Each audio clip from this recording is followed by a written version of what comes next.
Well, hello. Welcome to Hello. welcome to Solidarity Live and our new production process, which Jocelyn and I are still getting the hang of. But going forward, it's going to mean an even better Solidarity Live. And it's going to be a great show today. We're going to be talking about stuff that's happening right now in the Senate. The vote on the first relief bill, including an amendment by Bernie Sanders on increasing the minimum wage to $15, among many other things. So, Jocelyn, how are you? Oh my goodness. Happy Vote-a-rama, Alex and America. Oh, the stupidest thing in the stupidest institution of our government, uh, How which is do you really feel about the Vote-a-rama proceedings, Alex? Tell me. it's so dumb. So all Votorama is just unlimited amendments on the budget reconciliation bill, and it's so stupid that all of these processes are set up basically to make sure that that power continues to be concentrated in the hands of the few. Votorama, not specifically the Senate for sure, and the filibuster for sure. The Senate was set up to protect slave owners. That's what it was. It's modeled on the House of Lords. It is modeled on protecting, the rights of the landed gentry against the wants of the unwashed hordes. At least in the United Kingdom, they had the decency to demote their House of Lords and take its power away.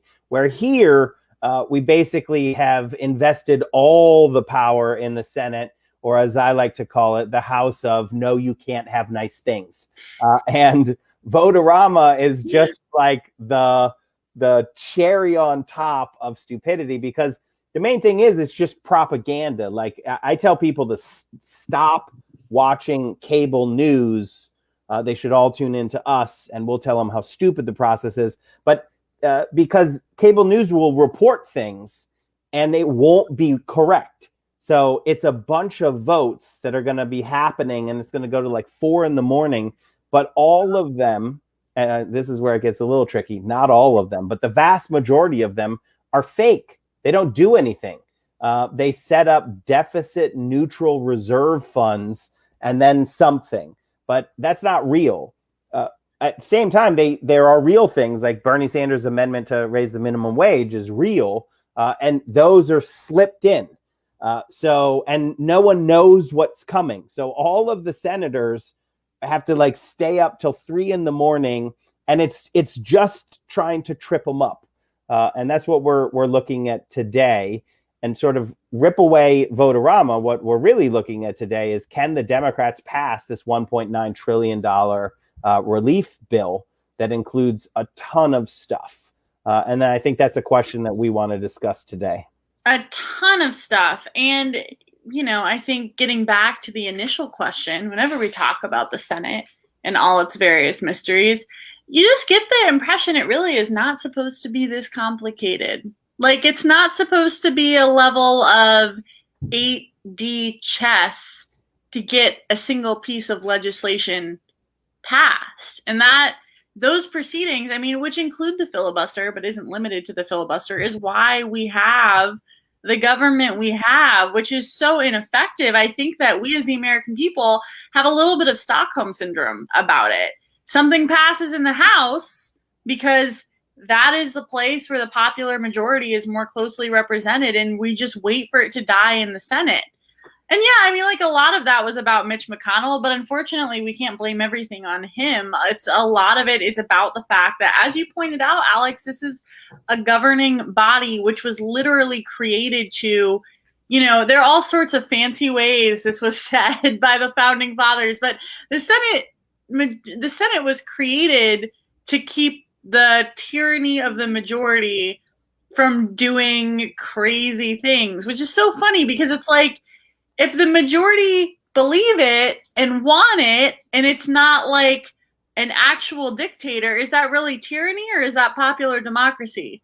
These are questions we have to ask, I think. Well, they had fancy ways of talking about it, but they also super clear about the purpose of the Great Compromise and the Senate and what they had to do back then when there were tons of slave owners. Like the Senate was set up because there were these states that were filled with humans who were held in bondage through force and considered property. And the slave owners were like, hey, we're never going to have enough power because we don't have as many people as the industrialized North. And so we need to make sure that the industrialized North, for example, doesn't abolish slavery, which is where all of our power comes from. And so they're like, okay, well, let's set up a system. And again, it's modeled on the British system, there's a lot of things that the founding fathers were reading. But when you get down to the brass tacks, it's called the Great Compromise. Like my friends from North Dakota are like, oh yeah, but it makes sure that the big states can't, just hold it over the small states. And I'm like, no, it means that the small states with very few people can make the big states not be able to provide health care to the people. It means that that right now we are wondering, can we get 51 Senate votes in the middle of a giant depression and a pandemic to pass legislation that would allow us to say reopen the schools? And the Republicans are like, oh, the teachers unions, reopen the schools. The teachers unions are like, yes, reopen the schools. Give us the resources that we need to keep teachers, staff, and students safe. I want the schools to reopen, but I don't want the schools to reopen when they're on fire. But right now, the Republicans, to a person, have voted against all this. The House passed the relief bill. The House passed a $15 minimum wage. The House passed money to make sure that every person in this country who wants it can get vaccinated, to open schools, to do so many things. And not a single Republican voted for that. Now it goes over to the Senate, and it's actually a closer thing here because there's only 50 senators who vote with the Democrats. And then you need Vice President Harris to be the 51st vote. They did that yesterday. They moved the bill to where it is now with 51 votes, but only after the asshole from Wisconsin, Ron Johnson, who is the stupidest person in Congress. And I know that Louis Gohmert exists. I say that knowing full well that Lauren Boebert exists. And still Ron Johnson wears that crown as the stupidest member in Congress.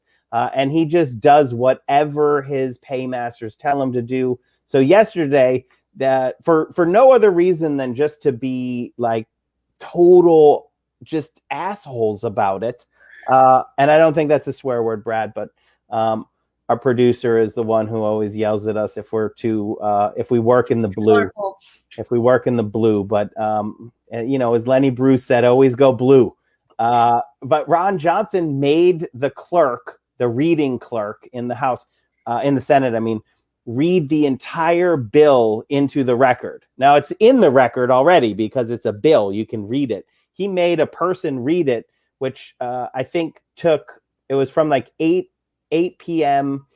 Till 3 a.m. It's just to be mean, right? Like just to grind the gears as much as possible. And that's what the Republicans do. They do everything in their power to make sure that the government doesn't work for the people. And when the Democrats get power, then there's like possibly a chance that you can get the government to work for the people, but it's not a sure thing. Well, and it's funny because as you're talking, I'm really struck by the fact that I know that to a lot of people, this can sound hyper partisan, but it's actually incredibly important that we are very aware of what's happening here so we don't get distracted by the obfuscation. So, I'm someone who, whenever I'm looking at an issue, I really do try to like Google both sides, Google all the sides, read everything. It can't hurt. But I think a really good example is if you look up what are the arguments for the filibuster. Like, go look it up. If you don't believe us, there aren't any. There literally aren't any. You go and look at like the pro filibuster argument from a Republican senator, and they will explicitly say, we want the filibuster because otherwise people that we don't want to have power will have more power. And by those people, they mean working class Americans who do not have millions and billions to pour into Senate races. And it's kind of astounding that, as clear as we've become about this at this point in history, which is great, I think that we can be even more clear about the fact that that's what's happening. We have a crazy amount of wealth in this country, and that is funneled almost directly into the people that we elect and the decisions they make, especially when it comes to the Senate. And we've become just accustomed to that. We've become accustomed to the House, especially over the past couple years, passing comprehensive legislation that people want and it going to the Senate to die. And I'm really excited about S1. I'm really excited about all these voting reforms and democracy reforms, and maybe we could get rid of the filibuster. But the reality is, Alex, what do you think the chances of the voting, or what is the name of the bill? The Democracy for All bill? You just stumped me. HR1 S1 is For the People Act. For the People Act. That's right. Sorry, I should know that. Well, we have to follow a lot of things. And I will also say, I want to talk about HR1 S1. And for our listeners who don't do this, the bill number is sort of a useless metric, but they always reserve the first five. So HR 1, 2, 3, 4, 5 or maybe it's 10. It's either 10 and 10 or 5 and 5. I think it's 5 and 5. For the majority get the first 5, and then the minority get the second 5. And it lays out your priorities. So HR 1, the thing that passes first, is the number one priority of the party that's controlling that chamber. And HR1 and S1, the For the People Act, what it does is it says that voting, the franchisement should be, everybody should have a vote, and they should be able to vote, and they shouldn't be intimidated. They shouldn't have restrictions put on them. It's got a bunch of really great stuff in there. But at the end of the day, all it says is that one person should have one vote. And the Republicans are like, I say, good sir, not in my house, not today, never. And they're passing hundreds of bills at the state level to restrict voting. And they're super, super clear about why. They restrict voting by Black and brown people because they vote more Democratic than Republican. So the Republican theory is that they cannot win. They are not a majority party.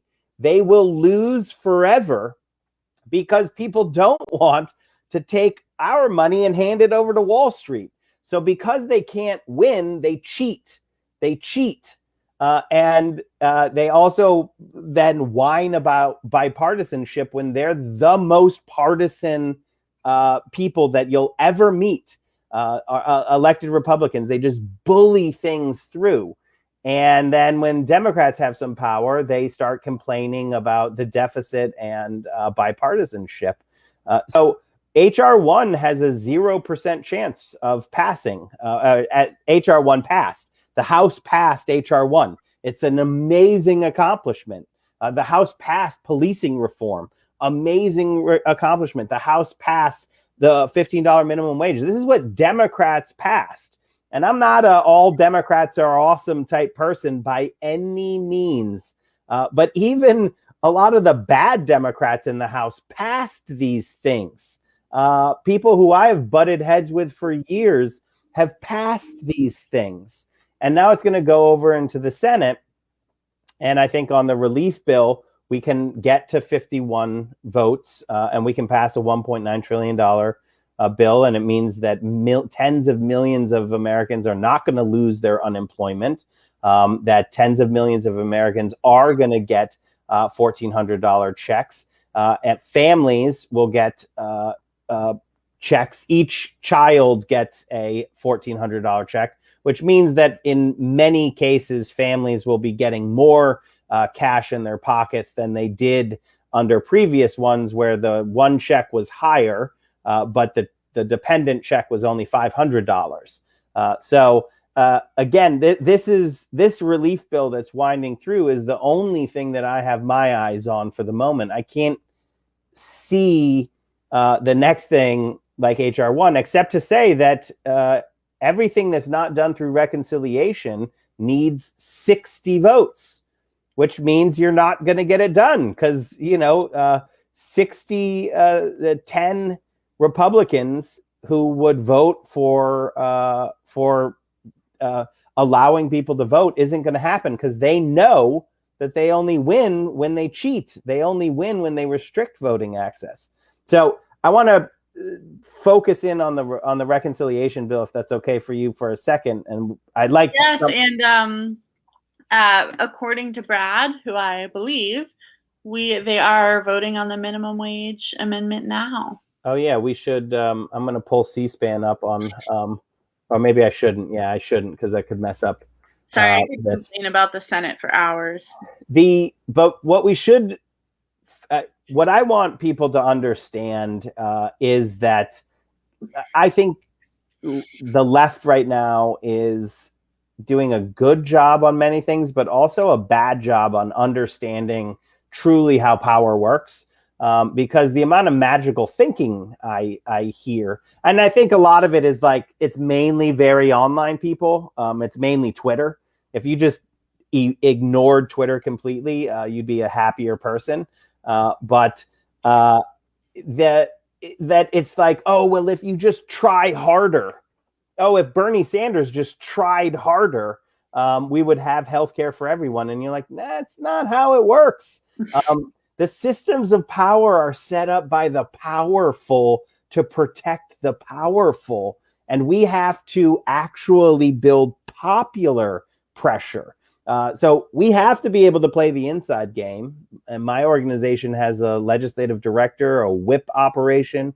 Whip operation is what it means when all that means is you're calling up and telling people that they should vote for the minimum wage and creating a spreadsheet that says these people vote for it or are for it and these are against.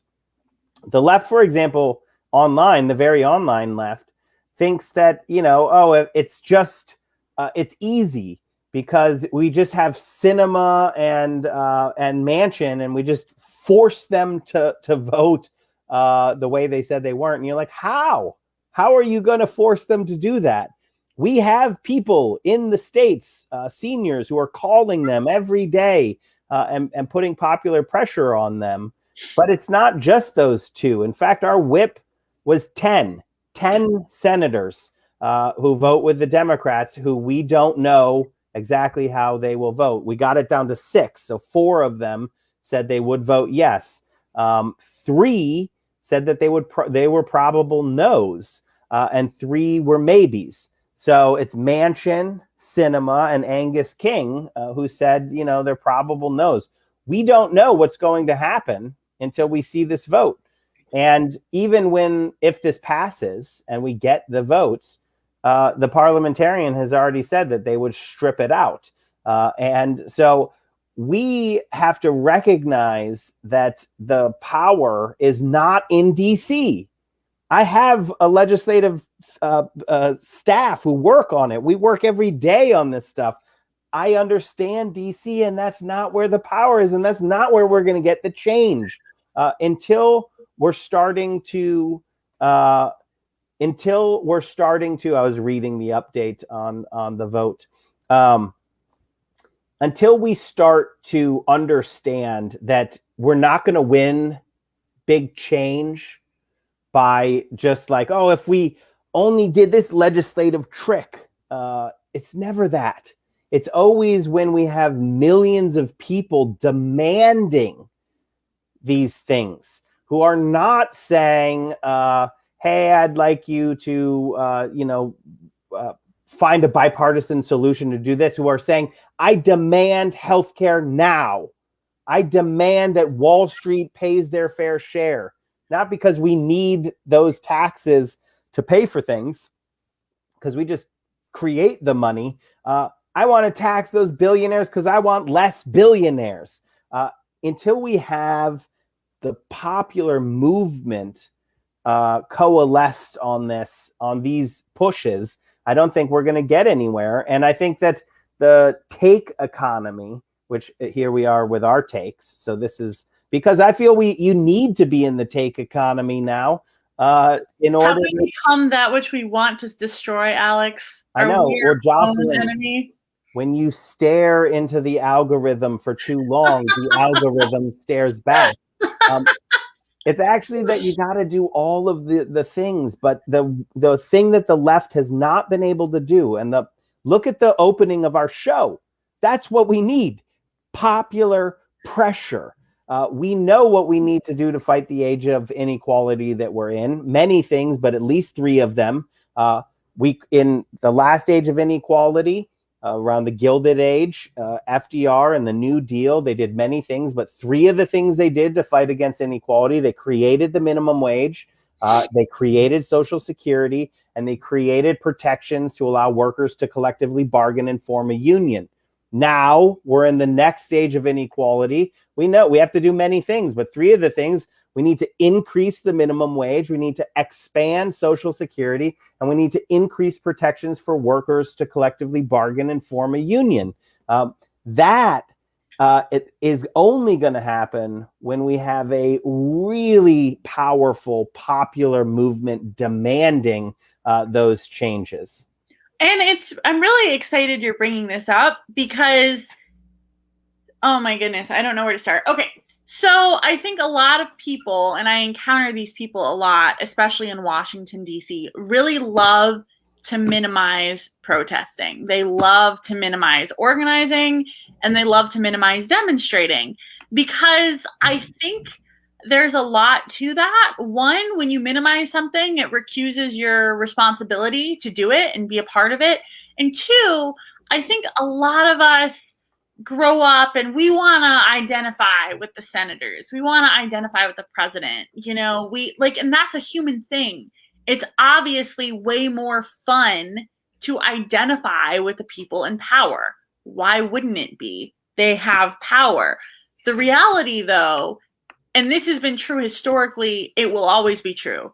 We in middle class, working class, poor America cannot win by being them. We have to win with the tools we have at our disposal, which is collective power, a knowledge of our own experience and our own resources. We can mobilize together and envision a world which works for us.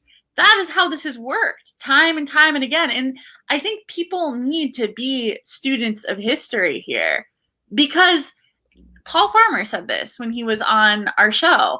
Not only has it worked before, it always works. It always works. It takes effort. It takes courage. There will be casualties, but it works. When we mobilize in real America, and by that I don't mean the corn-fed Midwest, though I do love the corn-fed Midwest, but I mean anybody who, if you do not personally have $1 million you can draw upon right now, you are who I'm talking about.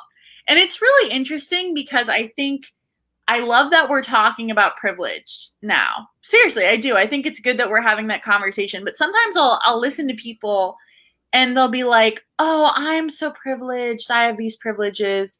And I think it's important that when we're acknowledging our privileges, we don't go too far and start to view ourselves as among the privileged in a way that is not accurate. Like you might have white privilege or gender privilege, or maybe you don't have student debt or whatever, but you still have more in common with the poorest person you know than you have in common with Jeff Bezos. Like whatever privileges you have as a middle class person, and I'm not minimizing those, and I think you should take inventory of how that informs your worldview. But at the end of the day, unless you literally are a multimillionaire or a billionaire, these laws we're talking about were not written for you. We're entering a period of history where the ecosystem we rely on for sustenance is breaking down around us. And the hyper wealthy are relying on their ability to control resources to create, we've talked about this on here before, to create climate bunkers, they have their private jets and their private islands. Unless you have a private island, you need to be very, very, very engaged right now. Like, let's say you make 6 figures and you have a really nice home in the suburbs. You still need to be really, really pissed off right now, because that level of privilege is not going to save you from not having clean air or water. It's just not. And this is why I think, the internet, instead of being the million take economies, could absolutely be our ally here. The internet is how, and this is why, Alex, I think we're part of the good take economy, because we are trying to build those acts of pragmatic solidarity where we say, okay, we're all in a very vulnerable situation here. And I think that's actually weirdly a point of hope. The civil rights movement, some of the most courageous people that ever walked the face of the earth, they had to rely on a certain amount of human empathy to get white America on board. And they did it. They won that fight in a lot of ways. But like, we have the fact that everything we're talking about, whether it's inequality, wage stagnation, the climate, COVID-19, these are things that affect us all. And all we really need to do is bring that to people's attention so we can, win. You want to win, right, Alex? Yeah, I think, yes, in the great words of one of my favorite philosophers, all I do is win. In fact, I forgot who sang that song though. Maybe Brad can help me out in the chat. Is it all I do is win, win, win, no matter what? Exactly. That's what I was thinking of. Beautiful. I know DJ Khaled is on that cut, but he's not. It's not his song. It is DJ Khaled. All right. It is DJ Khaled. So the truth is that we put our stuff up. Brad is giving me more from his 4th studio album, Victory, in fact. Oh, good. The thing is that our show and what we're doing is not actually like automatically rewarded by the algorithm of the tech bros, the tech titans, who are the robber barons of our age, right? Jeff Bezos and that other dude married to the singer who wants to go to Mars, Elon Musk, them.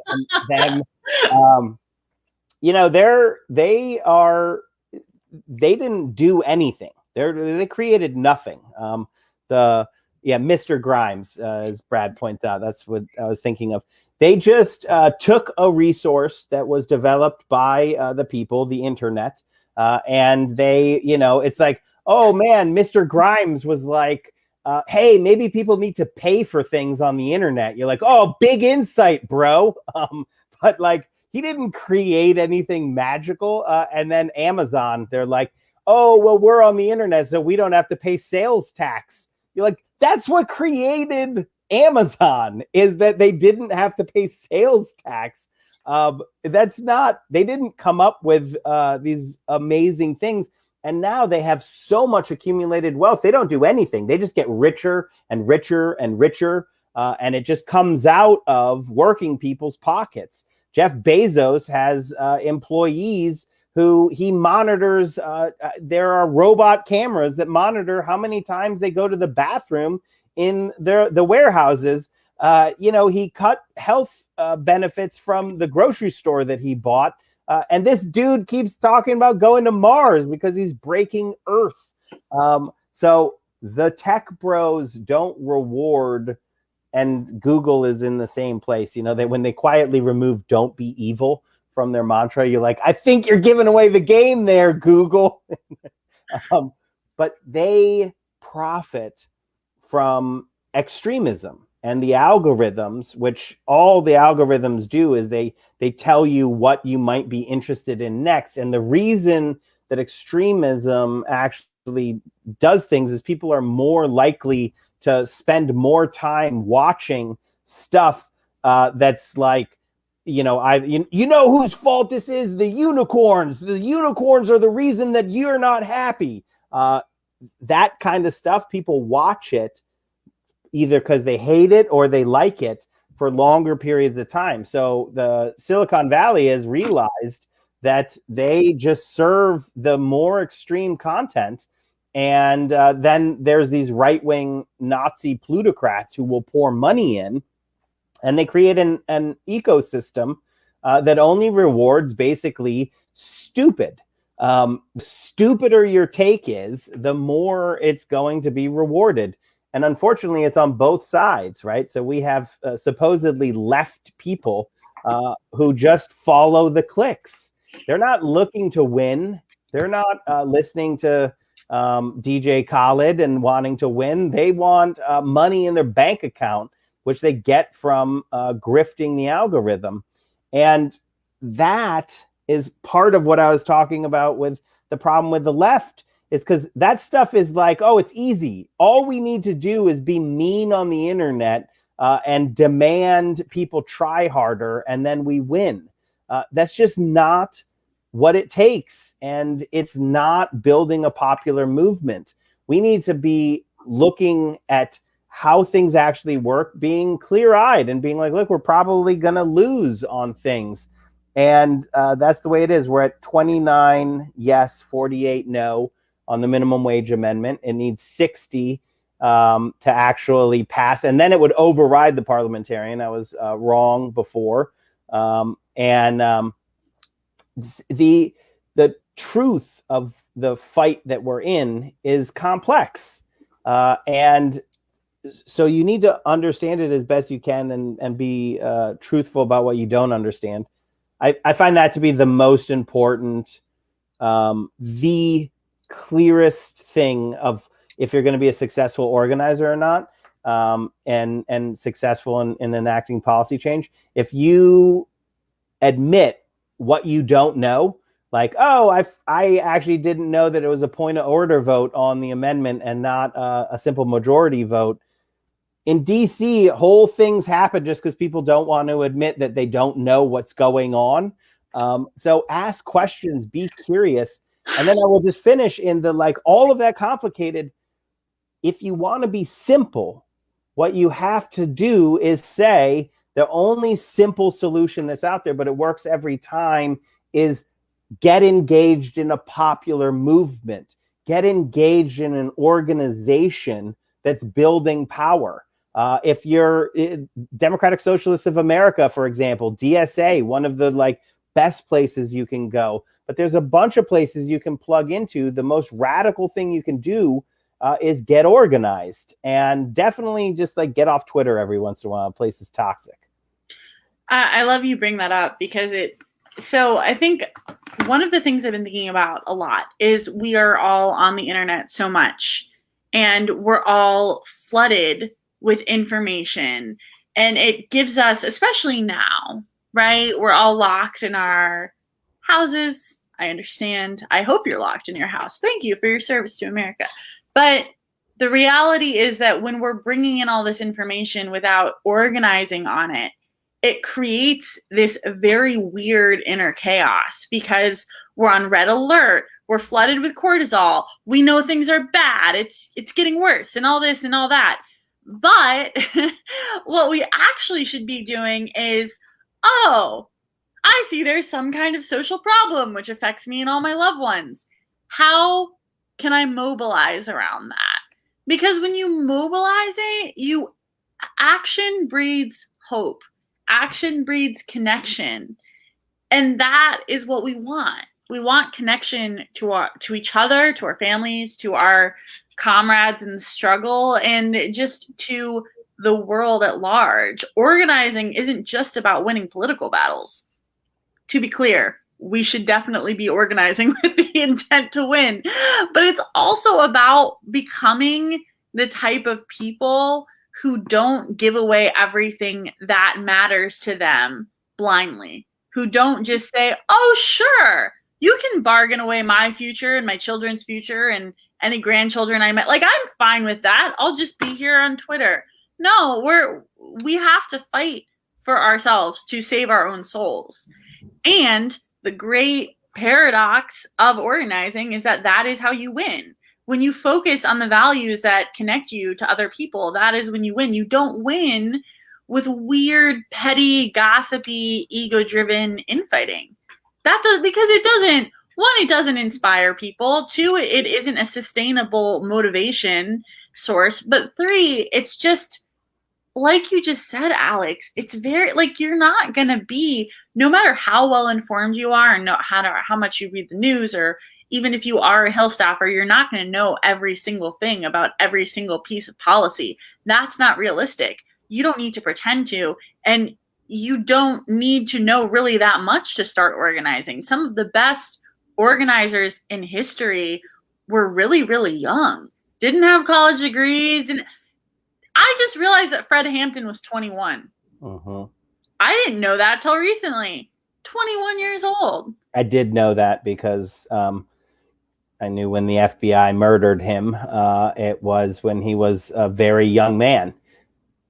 And like everything he accomplished, for anyone who doesn't know who Fred Hampton was, he was a member of he was the chair of the Black Panther Party in Chicago. And he accomplished so much with his incredibly short life. He was running incredibly efficient food programs for the kids in the neighborhood. He was one of the best public speakers of our time, and he did all these things. He was 21 years old before the FBI shot him in his bed, murdered him for what he was doing. And it's like, so, okay, what excuse do we have to not be mobilizing at the same level? And this is the downside of social media, though. It's like you just said, Alex, we can't, grifting on Twitter. I mean, I'm fine with it. Like, if people want to give to people's Patreons, I don't really care. Like, I don't resent rich people in that way. However, it's not how we win.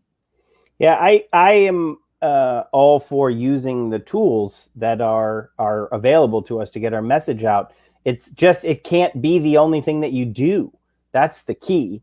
I mean, as you know, and people who watch this, I own a radio station, We Act Radio, that produces one whole television show, multiple shows, the live streaming stuff that act.tv and Social Security Works is actually grew out of We Act Radio.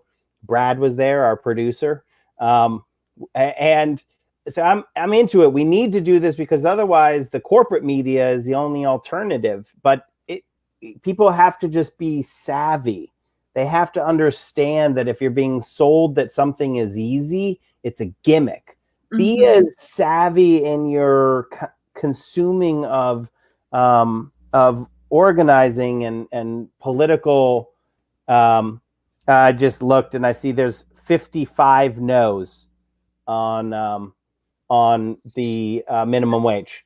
So everyone recognizes what that means is that 5 Democrats have voted, or 5 people who vote with the Democrats have voted against the $15 minimum wage. So the argument I was on Twitter a little bit ago of like, oh, Bernie Sanders should have just gone and protested in Joe Manchin's district. I'm guessing that person doesn't have a whip, isn't plugged in to any organizations, who's actually driving calls into offices and realize that we have a bigger problem than just Joe Manchin. We definitely have a Joe Manchin problem. But the idea that there's going to be a quick fix, basically it treated in the same exact way that if somebody calls you from an unknown number and is like, hey, I've got a bunch of money in my bank account and all I need is your bank account number and I'll send it to you, and you're like, yeah, get out of here, you. Treat grifters in the political world the same way, right? Like if they're saying all we need to do is just like a few mean tweets at the people who agree with us the most, they're liars. They're either liars or they're paid. You brought up Fred Hampton. I'm going all over the place because I'm actually just super angry right now about the fact that 5 people just voted against 6.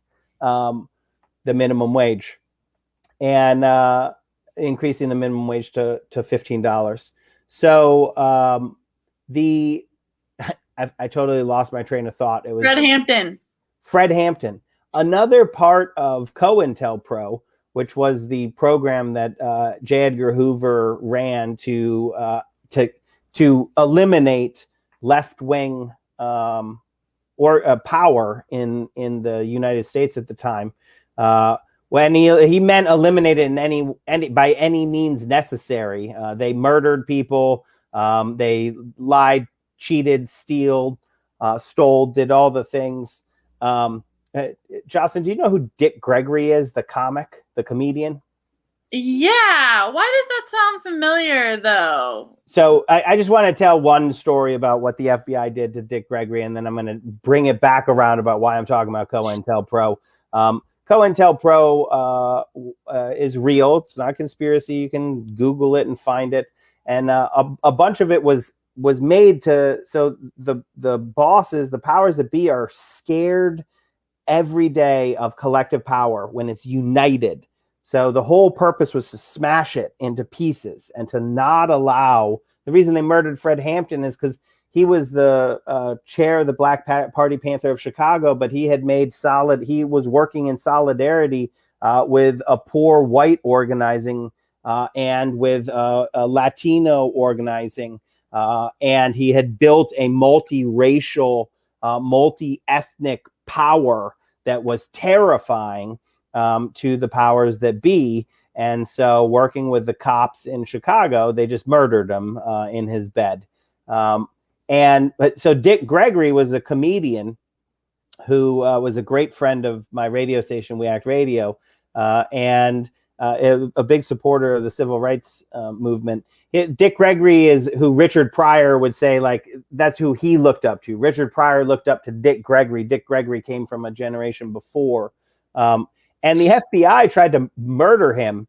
They actually, this is also all reported on. Comedy clubs at the time were often in strip clubs because comedy clubs were like seen in like a same light as it was very antisocial. The police did not like stand-up comedians. Like they'd arrest Lenny Bruce and stuff like that. So, and the strip clubs were oftentimes run by organized crime, by the mafia. So Dick Gregory actually was, in this world. And at some point, someone pulled him aside and was like, somebody who was in organized crime and was like, hey, Dick, man, you got to stop telling jokes about the boss. And Dick Gregory's like, what do you mean? And he's like, yeah, you got to stop telling jokes about the boss. He doesn't want you saying his name on stage. And Dick Gregory's like, I've literally never once said anything about a man named Anthony. And he's like trying to figure out what it is. You know what it was? The FBI was sending letters pretending to be members of organized crime to an organized crime boss, saying that Dick Gregory was telling jokes about that organized crime boss in order to get the mafia to murder Dick Gregory for talking about race relations in this country. And Dick Gregory caught them doing that. And it's all, you can read it. If you Google all of that, you can verify it. That is the extent to which COINTELPRO and the powers that be are scared of collective power. They're not scared of Twitter arguments. They're scared but they are scared of people telling truth to power. So I don't belittle people taking a megaphone that they can have and using it. But note that it has to be part of something organized to get change. And then COINTELPRO also, and the FBI, they sent people into the left movement in order to divide it. So there were people who went in there and were like, hey, instead of slowly but surely building our popular movement, I have a quicker way of doing it. Let's just do this one thing. I've got these guns. Let's go do something over here. That dude was a Fed, paid for by the FBI in order to break up the unity on the left. So I'm not saying that every grifter on the internet is paid for by the right wing or Feds, but some of them certainly are. Don't be dumb about it. Don't minimize what the struggle actually is. Building collective power to take on the billionaires is not something that the billionaires take lightly. No, of course they don't, because they're terrified. They're tyrants of all forms, political tyrants, wealth tyrants, social tyrants will always have an incredible fear and paranoia about the people they wrong, as they should, to be fair. But which is why we need to remember who we are. And it's, this gets back to what Alex was saying, you were saying a couple minutes ago. A lot of us, maybe it's that too many people watch The West Wing, man, and so they want to be like, oh, this piece of legislation, yes, I know all about that. All we need to do are these two things, and then blah, blah, blah. Everybody wants to be so smart and not understanding that the most revolutionary thing we have is our ability to love and connect and protect with each other. Who cares if you have a bunch of smart opinions? It's obviously great. It's good, but it's good if you're using it as a weapon to be effective. It is actually very bad if you're using it as an excuse and a justification to create friction between you and people that are supposed to be your allies. And do nothing. And right? Do nothing. That's the point. That's the point that I if you don't have an and then, I'm just going to not listen to you. If your whole thing is just to be like, oh, they're terrible. And you're like, and then what? Okay, yeah. And then what? It's stipulated. Most people are terrible. I don't like most people. Jocelyn, you're cool. Thank you. Most people are terrible, in individuals. Writ large, they're really great. Actually, I thank you for bringing this up, because I realized this the other day. I also am not a fan of most people as individuals. But what we need to realize and take responsibility for is how structures create individual choices. So if you have a society which says, in order to have basic standard of living, like housing, food, healthcare, things that should be pretty entry level in the richest country in the world, you need to just work your ass off, become a bit superficial in a very specific productivity oriented way, hyperfixate on money. If you have a society which sets that as its moral North Star, what you're going to end up with is a society with a lot of people who are not great at all. And the way that we fix that is by fixing the structures which create those moral choices or lack of moral choices. And we don't fix that by being the smartest person in the room. We fix that by being fiercely connected to each other. We fix that by setting a new moral paradigm of what it can look like, of loving each other, of loving our communities, of mutual aid networks. I think it's really important that, we're talking about Fred Hampton. I don't know why, but I've been reading a lot about that period in organizing history recently.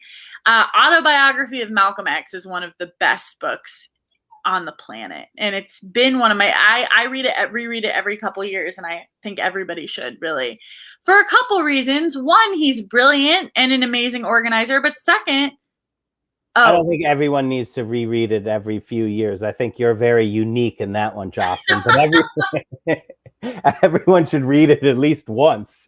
I can't believe you interrupted me to say that. Alex thinks I'm a nerd, and I just want to point out that I don't. How do you define nerd, right? I think it's a very I subjective. also think it's a good thing. Autobiography of Malcolm X. I'm sorry for interrupting you. That is cool. Wait, no, but this is important. So the Black Panthers, yes, they mobilized politically and they did all the political stuff you do, but they also fed poor children.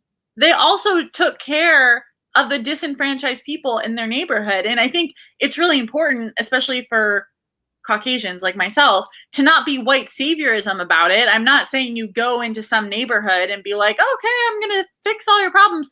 But there are people in your immediate community that need help and support. And that's where you start. Don't be that person. Don't like fly to Africa. Well, no one's flying anywhere right now, but don't parachute into other people's communities. Look around you. Who in your community needs mutual aid and relief? You know, I mean, GoFundMe recently released a statement like, yeah, we're really glad you guys like our service, but we weren't meant to be a healthcare provider, you know? Unfortunately, though, that's the world we live in. So we have to work with both hands. Help the people that you know and fight for a world where we don't have to fight this hard. But again, you don't find the energy for all that from a place of self-righteousness and pretentiousness. You find it from a place of love. And I mean, that's where, you know, and yeah, I guess books too, a little bit. And spite. I believe everything Jocelyn just said, that you do have to be motivated by a commitment of some sort, a love of what we can be, of shared humanity, the worth and dignity of every person, which doesn't mean you can't also not like people and not want people to talk to you on the bus whenever we can ride the bus again. But I don't know, maybe that'll change after this. Like, I used to wear sunglasses on a rainy day with my headphones on, and if people tried to talk to me, I'm like, no. I mean, what else can I do here to say I don't want to interact with people? But all of my organizing is based on a belief in the worth and dignity of every person, and that is real. That's the fundamental kernel. And then I wrap my funny quibbles about things around that, so that I don't have to interrogate it as much, because Jocelyn's very brave in her ability to talk about her feelings, where most humans are actually cowards, for me included. And one of the things we are most scared about is talking about that, why we are doing what we're doing, and feel and our feelings. All of that is true. And now I'm going to take it right over to spite, though, because man, Oh, good. I like the needle point that says I can accomplish all things through spite. It's what keeps me warm on a cold winter's night. So Manchin, Tester, King, Sinema, Carper, Coons, Hassan, Shaheen. These are all the Democrats who voted against raising the minimum wage to $15 an hour. There is no trick that Bernie Sanders could have just done this or that. We have work to do. And to increase the wage to $15 is going to take work. That doesn't mean that you vote down this relief package. Millions of Americans need the unemployment that is in this relief package. It does mean that we lost on the minimum wage. And it wasn't a little loss. It was a drubbing. We got owned by the bosses who own these politicians, who are not doing what their constituents want them to do. Reminder, and Bernie Sanders said this on the Senate floor just before the show, Donald Trump won Florida by 3 points. Joe Biden lost Florida. Same election this cycle. Minimum wage referendum passed. Same thing happened in Arkansas last cycle. Tom Cotton, Mr. Fascism extraordinaire, he won. The Democrats couldn't even run anyone against him. But minimum wage referendum passed, right? Like the minimum wage is super popular, but that's not enough. Opinion's not enough. Power is the only thing that is going to actually move people here. And yes, there's a bunch of different types of power. So faith power is very profound, very powerful and profound, like what MLK was able to do, what Reverend Barber is doing. This is all I'm thinking on the left, but it's also slower. It's a slower type of power. It's very profound, but not very nimble. Activist power is very, very nimble, but very, very short. It's a very short piece. Electoral power is extremely powerful, but also it's sort of craven. It's a cowardly power. Politicians are never going to lead us on anything because they're scared of opinion. Only people who are driven by a moral understanding or an ethical understanding of what is right can actually get in the struggle and lead us on issues that are critical. And when I say lead us, I'm not looking for anyone to lead me. We all have to lead on this. Like, that's where we have to be. But be clear-eyed. Be clear-eyed about what we're up against. It might be more Dems now. 42-58. So remember, I was getting a little tweet hate at me for not trying hard enough on some things. If we just tried harder, we would have won. And I don't want to be an asshole about it, but like, I have a whip. Our whip was 10. We were right.